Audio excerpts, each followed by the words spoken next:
Scene एक। स्थान जंगल का प्रवेश द्वार। समय संध्या। छह दोस्त एडवेंचर ट्रैक पर आए हैं।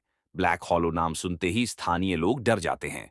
जेक मजाक करता है, ये तो बस पुरानी कहानियां हैं। एक टूटा फूटा रेंजर केबिन दिखता है। वहीं रात रुकने का फैसला होता है। सारा को फर्श के नीचे एक पुरानी खून सनी डायरी मिलती है। जैसे ही डायरी खुलती है, हवा का झोंका आता है और दरवाजा खुद ब खुद बंद हो जाता है।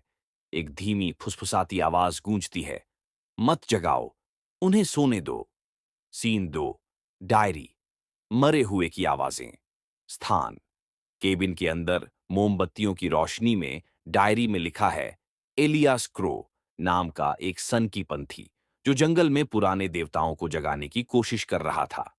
जैसे जैसे पढ़ते हैं, आसपास की हवा भारी होती जाती है।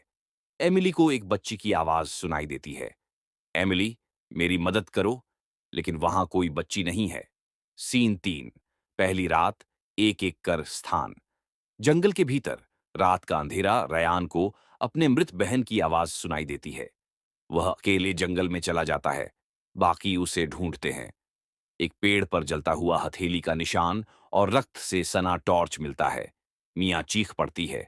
पीछे पेड़ों के बीच एक सफेद साया झलकता है। डायरी के पन्ने पर अचानक नया खून लिखा हुआ शब्द उभरता है, शुरुआत हो चुकी है। सीन चार। अतीत की झलक। पुराना यज्ञ। स्थान एक गुफा के अंदर जिसमें आदिवासी चिन्ह बने हैं। सारा डायरी का अगला हिस्सा पढ़ती है। उसमें छह इंसानों की बलि की कहानी है। मिया को पिछला जन्म याद आता है। वो एक यज्ञ में जल रही है। सभी को पता चलता है वो लोग फिर से उसी जंगल में जन्मे हैं। एक श्राप है जिसे हर बार दोहराया जा रहा है। सीन पांच। साया का असर। वश में। स्थान कीचड़ भरा खंडहर।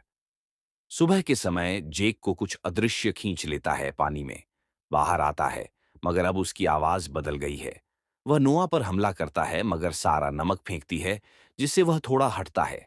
अब डायरी में एक नई पंक्ति है, 48 घंटे शेष जागरण पूर्ण होने तक। सीन छह। बलि।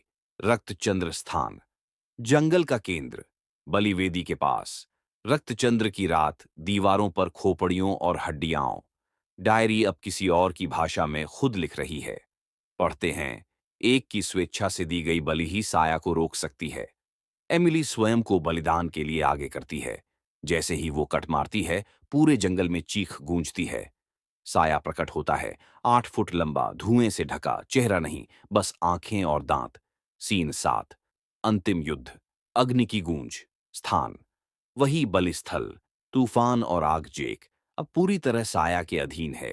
बाकी सभी मिलकर लड़ते हैं, आत्माएं, पिशाच और प्रेत।